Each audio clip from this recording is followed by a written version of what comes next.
What's up everyone, this is ScherBR talking and welcome back to my channel. In today's video we're gonna make a full review for the Romancing Festival Silver banner that brings Silver as a martial artist, Rouge as a BP battery, and Urpina as a counter specialist.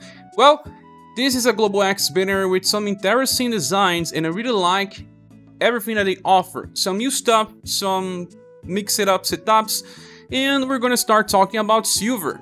Well, Silver has 5 different styles so far. The first one was Platinum, then we got the first Limited, then we got the second Limited from Summer, then Halloween version, and now the GLEX style that changes the weapon to being a martial artist and even the elements that she attacks. She was all about slash, cold, and lightning, and now she's all about blood, heat, and sun. And this is actually a good thing because she is changing the elementals, not exactly power creeping her Halloween style. And the next style that will come in the future will be different as well. I don't see much utility comparing the different styles, but let's do this anyway. The Halloween version has higher STR because it's the main status, but here we have the same value for the agility part that is actually the main status of a martial artist, although it uses the combination of both agility and STR. We have a little extra endurance. The dexterity is not as bad as it could have been because you can still import the Great Sword skills from her past styles. Her intelligence is pretty bad because we don't care about it. Will is almost the same. Her love and charisma are much better because she can actually self-heal as well. So pretty similar status because the Halloween version is not that old, but she just has a little better across the board. Well, let's click on the character itself. We have double arrows for endurance, 1 arrow for agility. And this kind of already explains that she wants to be tanky by having 2 arrows on endurance, and not just that, she doesn't have arrows for STR or double arrows for agility. You will have to find that in other versions of her. The Summer style has double arrows for agility. That's the best way to get agility points. And you can also find double arrows for STR in her Halloween style. So if you have been collecting versions of Silver, this is how you're gonna farm her status. Also, the bonuses goes for both STR and agility. At least the bonus shows that she is still mainly focused on doing damage. Now for passives, we have Dragon Technique. Damage increases by 20% and she grants herself 1 chase attack called Dragon Flame Blast that will be permanent in battle, and will also apply defense up with large effect, decreasing damage by 15%, but she loses 2 LP as recoil damage.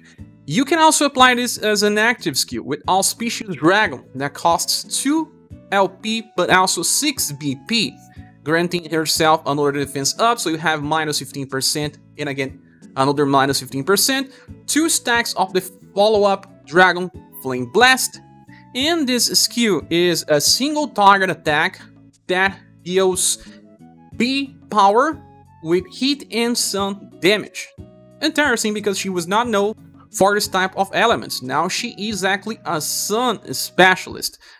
But this attack also recovers 1 BP, will allow her to get some interesting cycles, but let's get back into the passive so we understand the full kit. Second passive is called Strengthened Battle Heal 2. When landing an attack, she recovers her HP by around 160 and starts the fight with 12 BP. That will allow her to inherit skills from any of her past styles and use it on turn 1. Then we have the passive called M-Arts Arcana 4 that increases damage by 20% when equipped with M-Arts and another 20 when attacking enemies that are weak.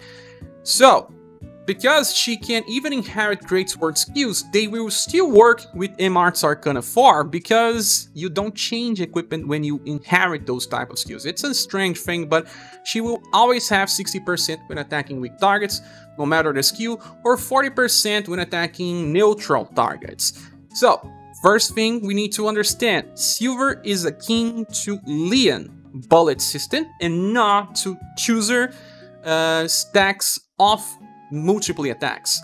He has to keep charging these attacks in order to get new hits, while Silver and Leon will charge and then have these chase mechanics for the whole fight.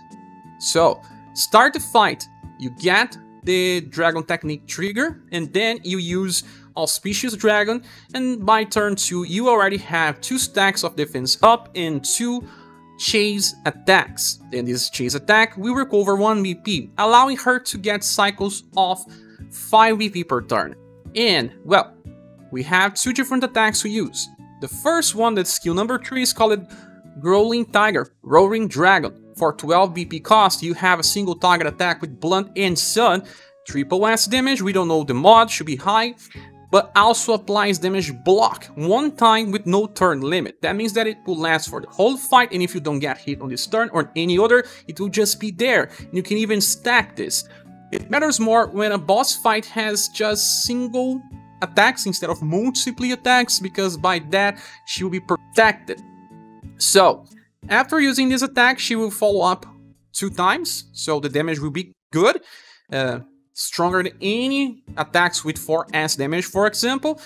And then, when you don't have VP, you're going to use Dragon Tail. That is a 0 VP skill with Blunt and Sun damage for free.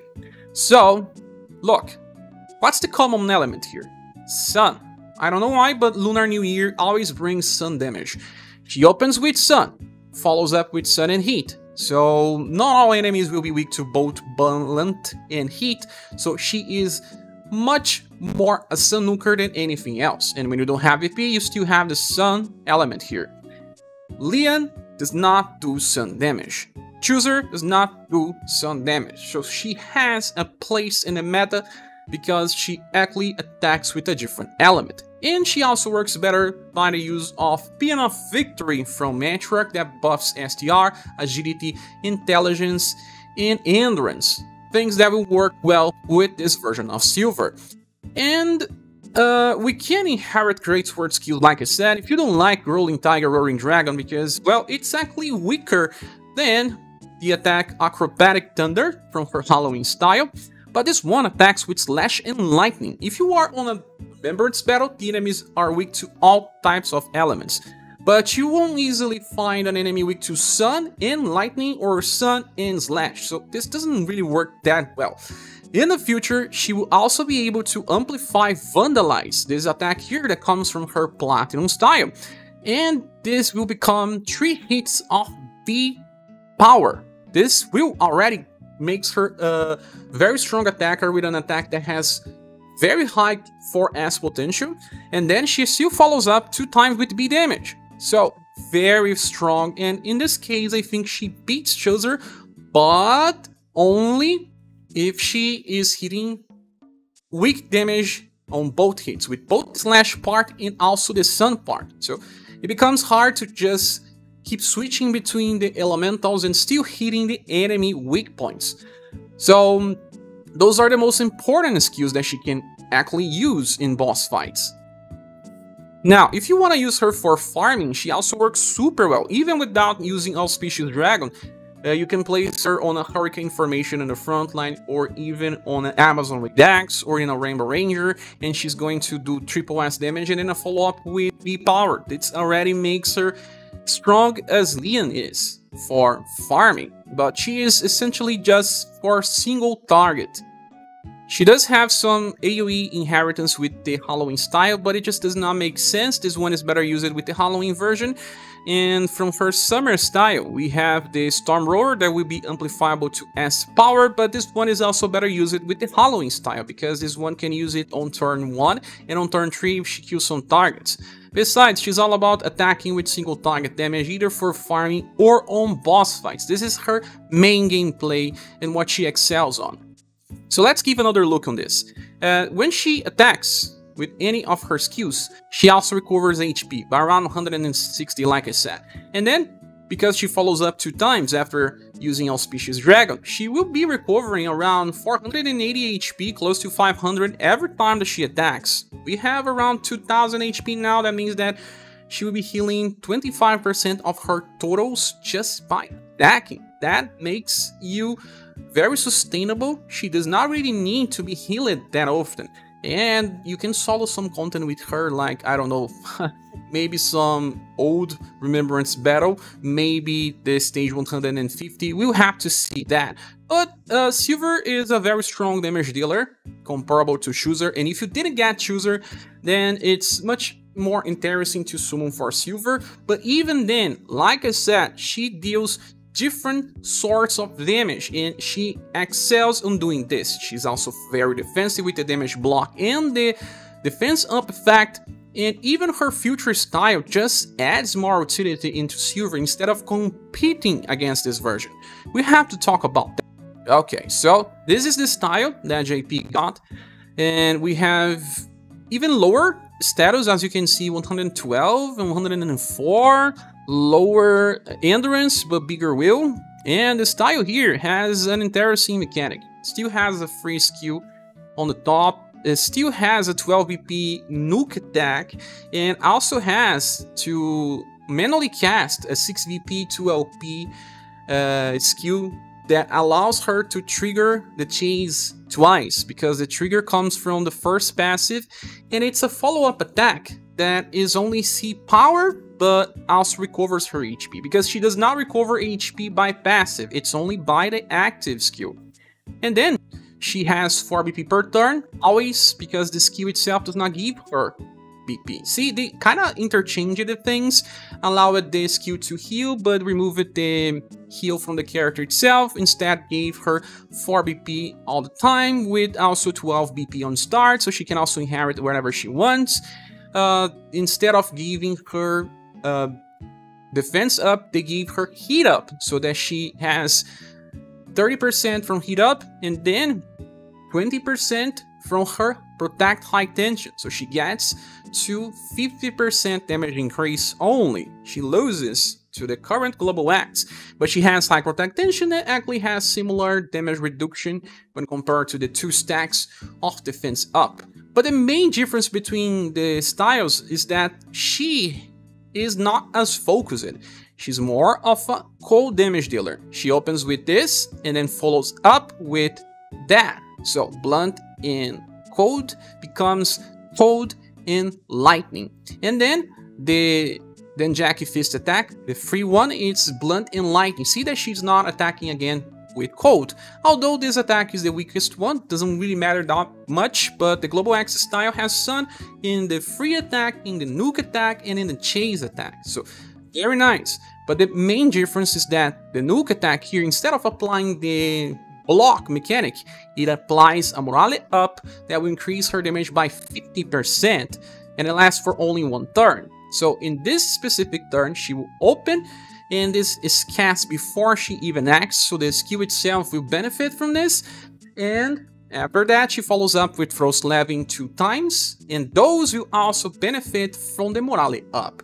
Because the Global X style has B power instead of C power, that means that they increased the power of the attack, because by that, both will do similar damage, right? Because the Global X does not benefit from morale up, while the future style will get increased damage output because of the morale up.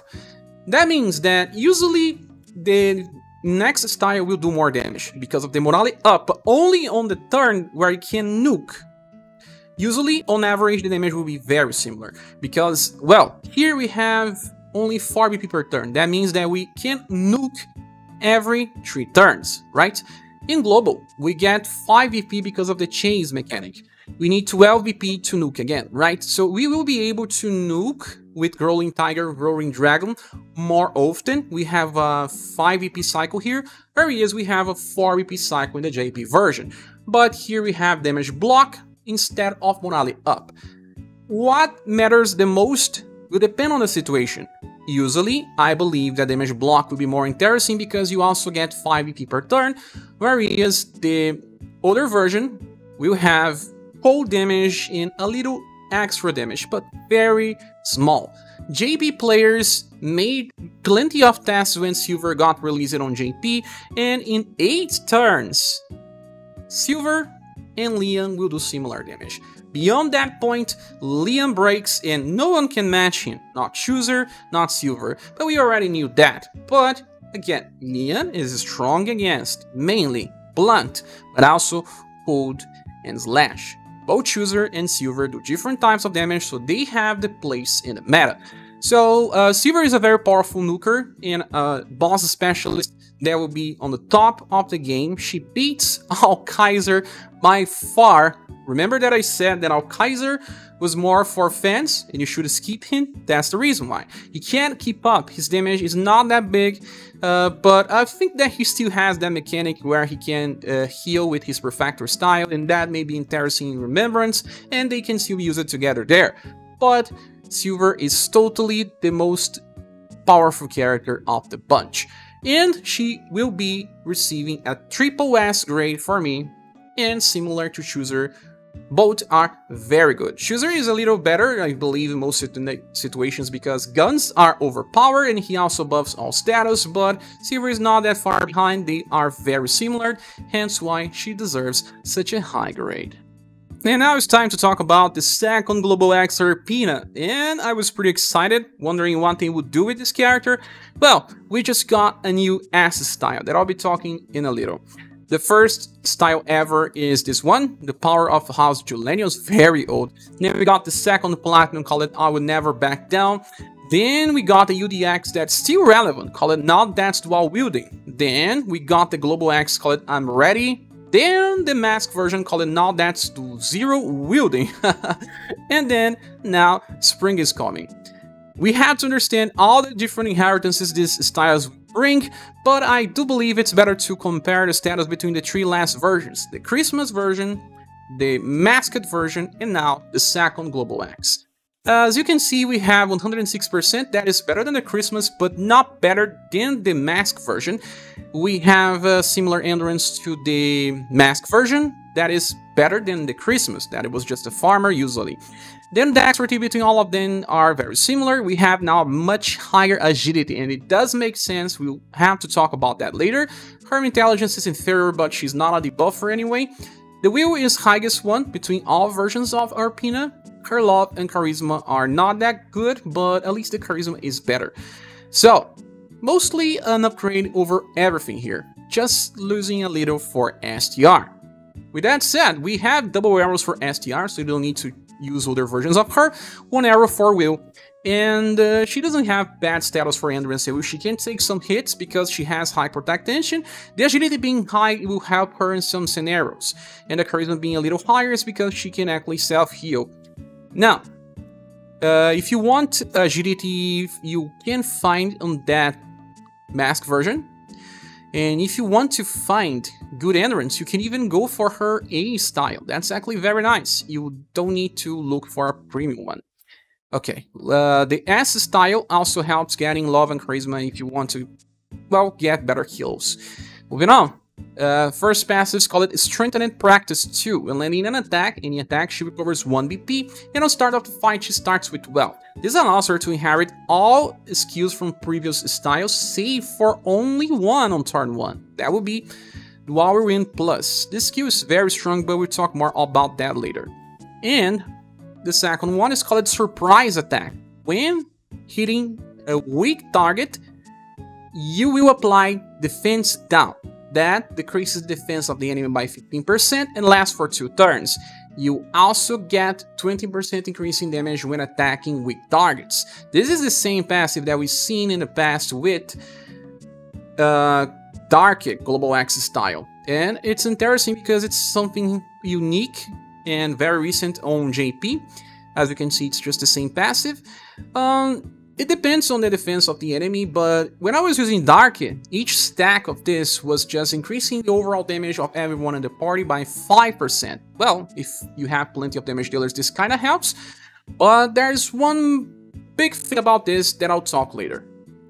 The last passive is called High Protect Tension, increasing her damage output by 20, and when attacked, she will increase the incoming damage by 30%. Very nice passive, we like this on all characters that we get, and it's kinda of an important thing moving forward. So, a total of 40% damage increase with a damage resist passive. When we compare that to the masked version, well, she had a 20% damage increase at all times, but also this attack boost that only lasts for 1 turn, moving her to 50% damage increase. She has a little extra STR, so she actually does a little better when farming, but besides turn 1, The masked version of Urpina is not as good. She does have the chance to trigger SDR buff, but it's unreliable.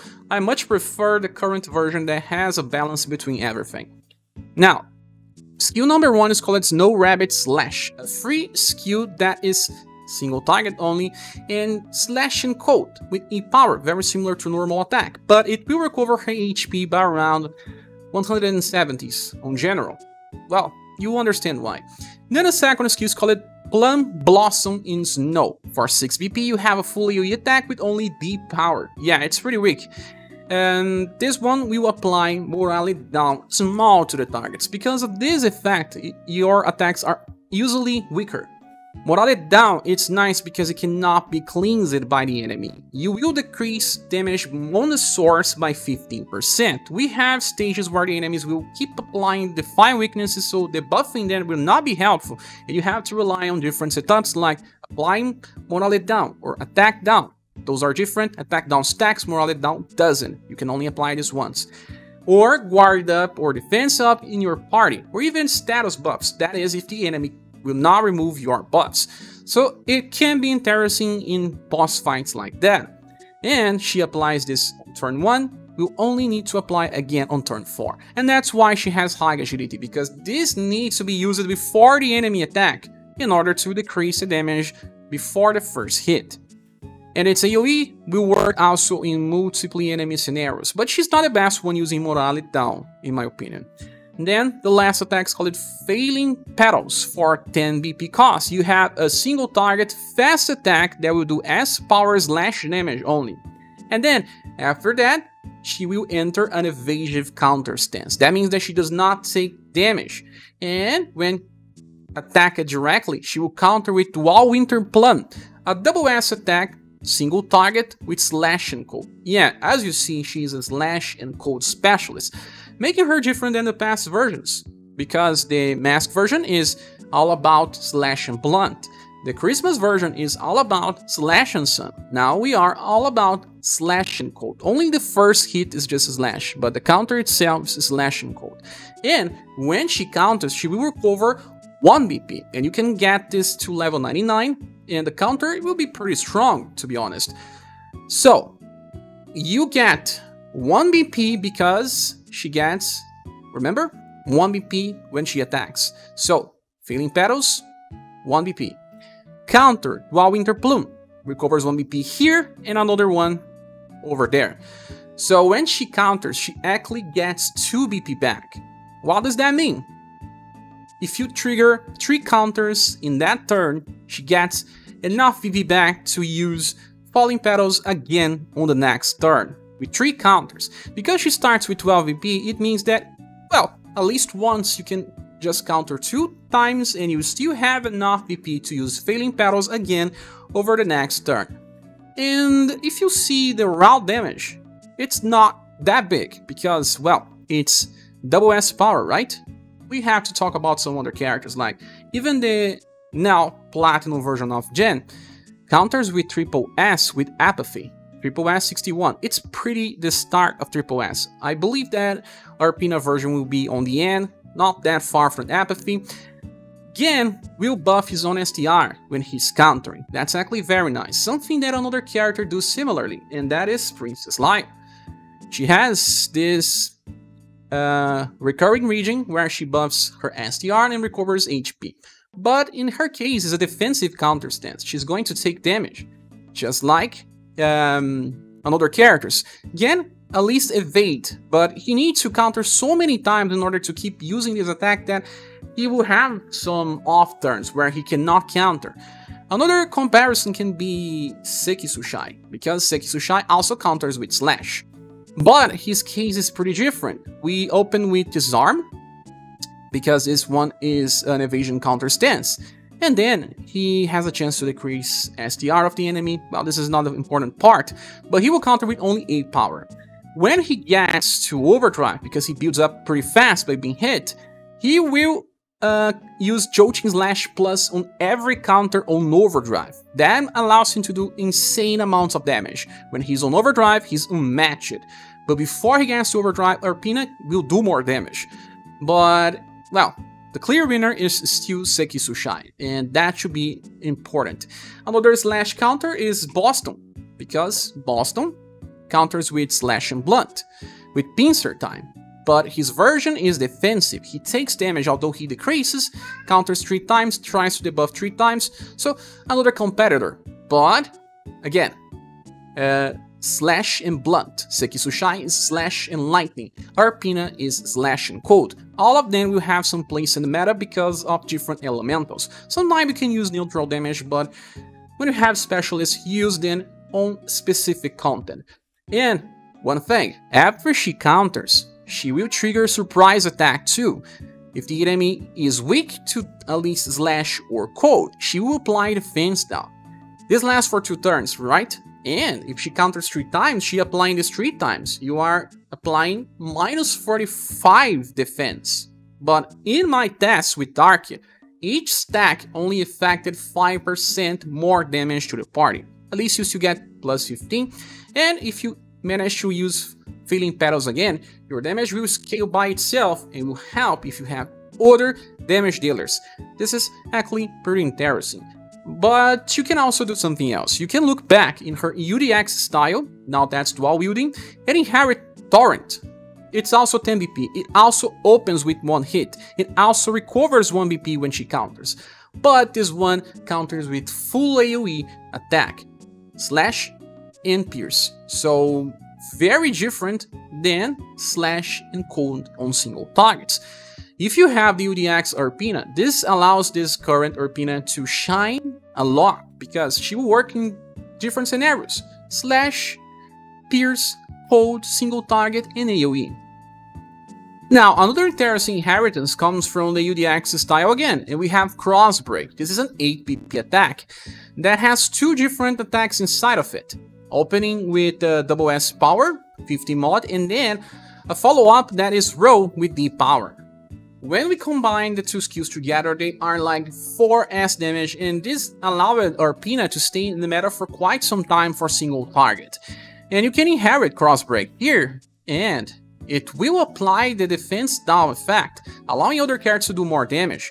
And she can use this 2 times, because she recovers BP on the first hit and on the second hit.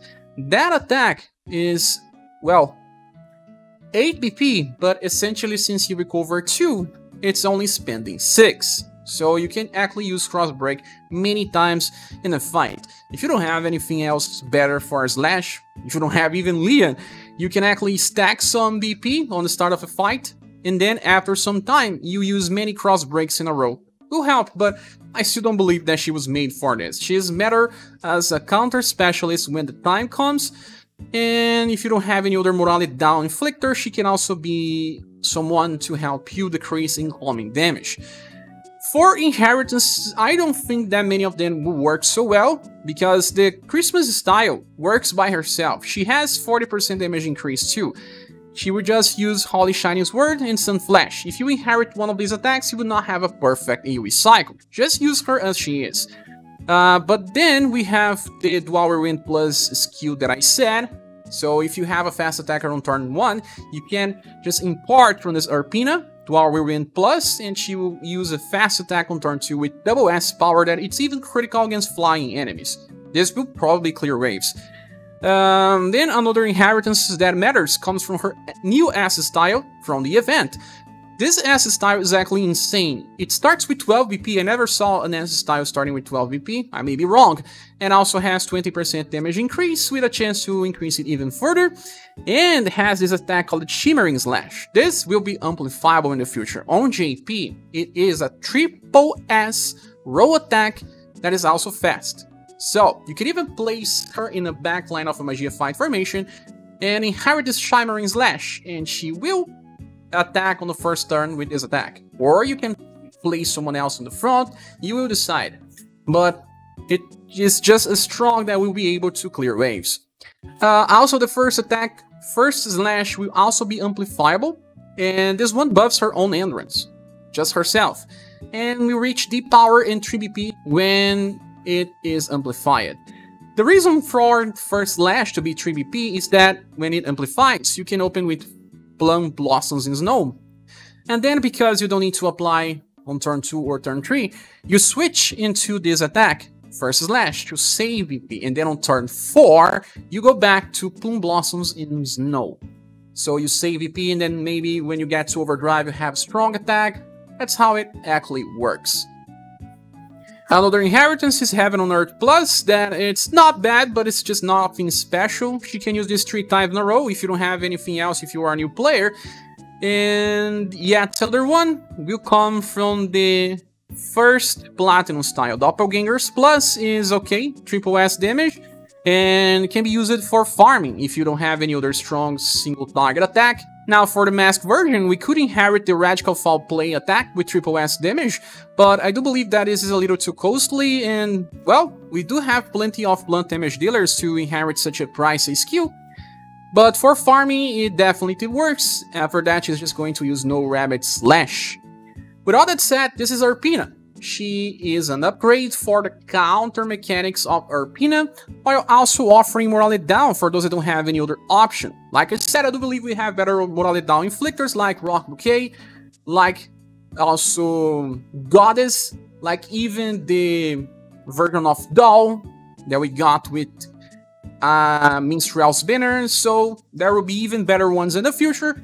What she excels on is the counter mechanic and how she can make use of that by evading the enemy attacks and being able to use this constantly without taking damage. But remember that when you have an evasion counter stance and the enemy attacks you with spells or indirect attacks, you still take damage. And that's why the first skill will recover her HP by around 160, so that she has some time of self-sustain in order to survive when she gets hit by indirect attacks or spells. With all that said, she's going to receive SS Plus grade. She's not exactly mandatory. It's a little upgrade over what she was doing before, and that is with the inheritance of the UDX style. If you don't have the UDX style, well, you can just skip this version of Urpina and wait for another single target specialist like Sekisushai to rerun in the future. Well, one extra info. In the future, we will have another version of Urpina, and this one kind of clashes with the current one in some things. It's not as fast, it's have a little extra STR, but has lower endurance, for example. It's made for boss fights, it's a debuffer actually, but does have the single target attack that applies Morale Down, but also Guard Down. Well, Guard Down, it's kind of like Defense Down. So you have Morale Down with the current Urpina, and you also have Defense Down. So those two things can be found on the Global X version. And they can even be applied on multiple targets, contrary to this version of Urpina. But she does have full AoE attacks that can debuff either Agility or Agility and Intelligence. So she still has some place, but I don't know if this woman will be as good as the Global X. They may change the character to become something else. Now, and the last character is Rouge, and we have 7 different styles of him in the game. One is a Platinum A style, then we have this limited S style that appears from time to time, but can also be farmed, although it takes so much time that it's not even worth. Then, the first SS style can be farmed inside a game, and also drops from tower. Then he got the first limited Isle for this day. Then Hold Back Hell from Mariah's banner, then Trials Up Ahead from Leon's banner. This one is actually very nice, I have him. And now the Global X call it Let's Add Some Flair. This one has different elements, as you can see: blood, heat, and shadow. The past version was all about lightning and shadow. When we compare the status between them all, well, we have very similar STR, very similar endurance, similar dexterity, a little better agility compared to the past, but inferior to the second last. Intelligence is pretty similar between them both, but it's higher now. Will is the highest with 110. Love and Charisma are better. So just a marginal upgrade over Intelligence, but a better upgrade over Will, Love, and Charisma. And it makes sense, because this guy will take advantage of this status. When you look on him, we have double arrows for Intelligence, 1 arrow for Love. Well, because he's a self-sustainable character that self-heals. Then we don't have bonuses for Agility. His Agility could have been better, but it's not that bad either. he won't be missing easily. Now, if you want to get agility, you can find on his style from the Mariah banner. If you don't have this one, you have to be happy with what you get. And then you can also increase endurance with his A style. It's good enough. We will also find charisma that will allow you to get better heals from himself. So he is better when facing content that uses magical attacks than physical, but he has high protection, he can survive. Especially if you are using Pin of Victory, that is the best buff for Matriarch. For mages, you also get buff to endurance. Now for passives, we have Fluttering Elegance. When landing an attack, you recover 1 BP, always. Then after that, we have different effect that only triggers when using single target attacks. So AoEs will not work here, but Rouge can also trigger this by using normal attacks. Let's talk about the two different effects. First, you have 37% chance to trigger a skill called Everlasting Butterflies. That is the second skill of him. With 5 VP, you get a double hit attack with Shadow and Blunt that will recover his HP with each hit. Around 350 HP healed by the end of the attack, and 2 hits of deep power is usually comparable to S power attacks. And because you recover 1 BP, you're essentially only spending 4, you recover 3 on the end of the turn. You can actually use this skill many times manually, but since it's triggering by the passive here, you recovered 1 BP in the first hit, and then the chase recovered another BP. That means that this skill was essentially free by chase, right?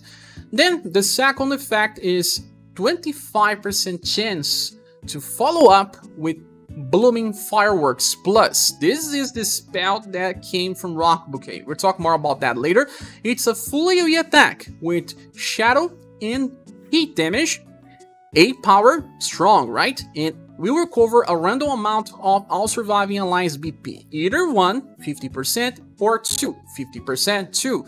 So, Blooming Fireworks, it's a spell that we saw before on Rock Bouquet. Global Axe style. That was not that strong, it was only B power, and will always heal only 1 BP. We also have Fireworks with Virgil, that is 8 BP, will always recover 1, but that's not the same spell. And, well, you can open the fight with Blooming Fireworks if you want, this is skill number 3.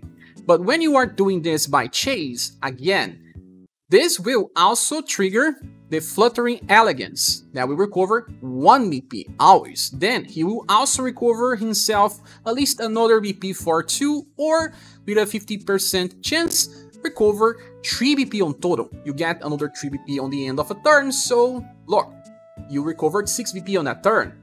Very nice, right? So Blooming Fireworks Plus is actually a very nice spell that became the best BP battery effect in the game. It will be rivaled in the future for a version of Minstrel, but it's pretty far from here. So let's talk about something else. Passive number 2, Staff Arcana 4. When attacking with staves, damage increases by 20%, and when landing weak attacks, increases by another 20%. So here we have 40% when attacking weak targets. Then high protect tension, increasing that to 60% damage increase, while also reducing incoming damage that he receives by 30% and making him good on boss fights.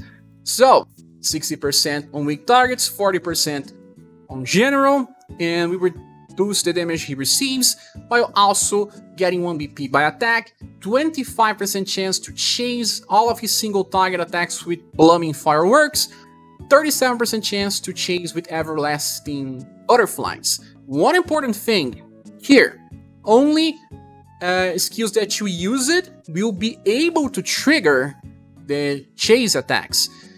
So we have 4 different scenarios here. You use it a single target attack, you will recover 1 BP, but then nothing triggered, okay? Second scenario, you use it a single target attack, recover 1 BP, and then Everlasting Butterflies triggered. So you got 5 BP back, and you attack it twice. Then we have a third scenario, you use it a normal attack, then you triggered Blooming Fireworks, you recovered another 2 BP at least, but then 3 or 4 because of Blooming Fireworks effect, right? Then we have the fourth scenario, where both Everlasting Butterflies and Blooming Fireworks trigger. So you attack 3 times, you recover 1, 2, and then either 3 or 4 BP just by attacking with another 3 BP on the end. We have either 6 BP or 7 BP recovered in the end of the turn. Pretty massive, right? And you have to remember that he is buffing BP to the party. This is nice because you have to consider that some characters have very good skills, but they are kinda costlier. Like Nawal's daughter, she needs 9 BP to buff the party and apply defense boost. So if you are giving her more BP, she will be able to cast her Water Festival more often. Let's even check that. We have Nawal's daughter. And in the original style, Water Festival uses 9, but she also recovers all surviving allies BP by 1, helping out Rouge too, and applies defense boost stance that lasts for 4 turns. And this is stacks. If you can get your Nawal's daughter to apply Water Festival every 2 turns, you get better status, lots of BP, and sometimes you have 2 defense boost stances applied to decrease damage by minus 15%, and then another minus 15%. So overall, we have 4 different cycles with him. You can open the fight with a normal attack, the bonk attack from mages, that one that buffs intelligence, and that will only work if your enemy agility is not that high, because by that you have 4 BP always, and then you have a chance to get more BP when you get the chase attacks, and if you get Blooming Fireworks, you get even more BP because of the effect giving you either 1 or 2. This is the best way to get as much Blooming Fireworks as possible, but most bosses will have high agility and you will have to choose a spell because his dexterity is just too bad. Then you have some options. You can use Shadow Chains that costs 2 BP, and then when you have enough BP by recovering, you will use Blooming Fireworks with your manual attack. Then you also have another chance. You can go for his first SS style, Amplify Drain Energy, to become Drain Energy Plus. This one will recover his HP by very good amounts, around 800. He will even be able to solo 150 Floor from Spiral. We'll also be able to solo Kazinsi on Remembrance Battle. But this one uses 4 BP. You will not get much BP back to keep using Blooming Fireworks. You will only get it by Chase. Then you have also a chance to inherit Darkness Bolt from his past style that's even on a rerun. This one will buff his own intelligence by 25% and try to debuff the enemy will. That will usually land. Has double elements with B power that's pretty close to A. You get 4 BP when using Darkness Bolt. That means that you are only actually spending 1. And with your chances of chase, that means that you can actually use this as much as possible. If you don't have this version of Rouge, that's okay. You can just use this second skill called Everlasting Butterflies, that by itself does more damage, but will not have the intelligence buff to increase the damage of the chase mechanics. And another inheritance we have is Dark Wash Plus from his S style. This is a buff break attack that will remove all status buffs that an enemy has applied. There are bosses that attacks like 3 times on a turn, and every time that they attack, they buff a particular status, or sometimes they even buff themselves when you hit them. We have cases like that in the past. So you need someone like Ocelus, newest style, that also has access to Rising Nova Plus, or even her Mystic style. And then you will just remove all buffs with that. It's a 9 VP skill. Now you have Dark Wash Plus, and because he recovers plenty of BP, you will usually be able to use this every 2 turns, sometimes every 3 turns, but will be enough to stop that boss from buffing. Usually bosses are more resistant to Shadow than Slash, but it's just another option for those that miss out on Rising Nova Plus users. So all in all, you can also import Wrecking and amplify that to Wrecking Plus, and you get a medium chance to inflict stun. Those are the inheritances that matter. I believe that the other skills matter more for the original styles they have then. Now, we just talking about the damage capabilities of this character. We haven't even touched the skill number 1 called Butterfly Heart. This is a 4 BP spell that spends 1 LP like all recovery spells, and it's also fast and will recover HP with C power. That should be enough to get a character from almost 0 to max.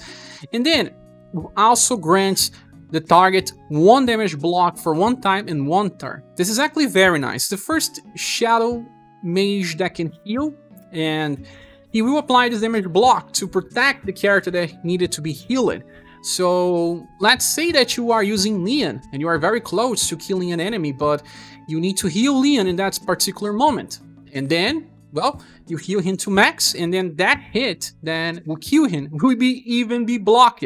That means on the next turn you still have full HP. But that is more for those battles where the bosses use big nukes instead of multiple small attacks. But still a pretty nice thing, since he's actually more about the support, the BP battery, but still has this emergency healing for some utility when you need. With all that said, if Rouge is a pretty interesting BP battery. Like I was saying, if you are using Rouge together with Noel's daughter, for example, and you can also add Rag Robin to the party, you can get so much BP that you will be able to use Steelblade Phoenix every 2 turns on average. That makes him so good that you can rely soloing on Rag Robin to heal the party, and then you have 2 slots for someone else, usually Matriarch in a character number 5, that will depend on the situations. But Rouge is just so interesting that he will allow you to remove someone from the party and add him to make some of your characters perform better. One thing, if you're using Leon, Rouge will usually not better, because Leon is the main damage dealer and he does not need BP. Rouge will help more Shuzer or Silver, for example, because they get better when they get more BP, like most characters in the game. Leon is a solo character where he operates by himself without help, just gets stronger with dexterity buffs or damage buffs, but on average he already has a perfect cycle with just his attacks. With all that said, Rouge will receive an SS Plus grade in our tier list by being unique and adding the best type of BP battery strategy the game has to offer right now. But if you don't get Rouge and you want to play a little with this, you can get to Rock Bouquet if you have her Global X style, Amplify Blooming Fireworks. You have the same skill, and then if you have the latest version of Rock Bouquet that gets 4 BP per turn and even a chance to get under 2 BP when landing an attack, she operates with 70% of the potential of Rouge. She doesn't have any chase mechanic, she doesn't have high protect tension, but she has a 1 BP attack that is actually strong, debuffs agility, and will be able to keep cycling between skill 1 and Blooming Fireworks. Also, one extra thing, future versions of Rock Bouquet will be able to recover even more BP on average, and Blooming Fireworks strategies will be better used on them too. Back to the banner image, is this banner worth summoning for? In my opinion, yes, it will receive a gold award, and let me tell you why. Remember Shuzer banner that I gave a gold award to? This banner is just too similar to that one to give another type of award. Silver has almost the same damage potential as Shuzer. Shuzer is just slightly better by being a gunner and buffing all status. Rouge has parts utility and gives BP like no one else. Could be compared to Cindy. And then we have Urpina, that's a counter specialist, and even better if you have Torrent, and she can be comparable to Urva. In my opinion, she's better. So I cannot give a different award, since we have a meta character here with Silver and 2 good utility characters that will help, although they are not exactly that important. So I will be pulling, I made a decision, but I need to give you a warning. We are too close to a next version of Metroid, and she's always meta. There is an upcoming Valentine version that may be 1 week, 2 weeks away, we don't know. So wait at least 1 week to check your gens and see if it's worth pulling this banner before the next one arrives. If you are a new player, it's still recommended to pull here because you will get 1 big nuker that will help you clean plenty of different content. Rouge with utility will also be able to solo some stuff, and Urpina does give you some value now, and if you can get her ADX style in the future, will just make her the perfect build. with all that said, this is my opinion. What is yours? Please say here on the comment section. Thank you so much for watching this video. Please subscribe if you still haven't. If you want to support the channel, there are links on the description of the video. Don't forget to join our Discord server where we talk about SaGa and other games in general. And click the like button if you enjoyed it so far. Hope to see you soon in the next video. Bye.